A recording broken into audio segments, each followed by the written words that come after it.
ধৈর্য ধারণ করেছি না? আমাদের সেই ধৈর্যের কোন মূল্য রাষ্ট্রের কাছে কি আছে? রাষ্ট্র কি এখন পর্যন্ত আমাদেরকে হাবিবের খুনিদের ব্যাপারে কোন ধরনের আশ্বস্ত করতে পেরেছে?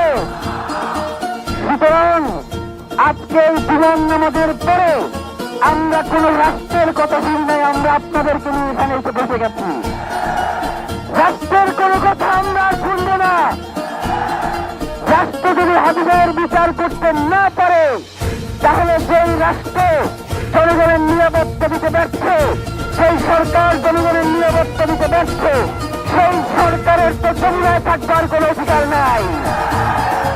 প্রিয় ভাইয়েরা, আমাদেরকে অনেক করে বোঝানো হয় যে আপনারা প্লিজ বাংলাদেশকে স্থিতিশীল রাখুন, আপনারা কাম করবেন, এই জনতার দায় করছে বাংলাদেশকে স্থিতিশীল রাখা।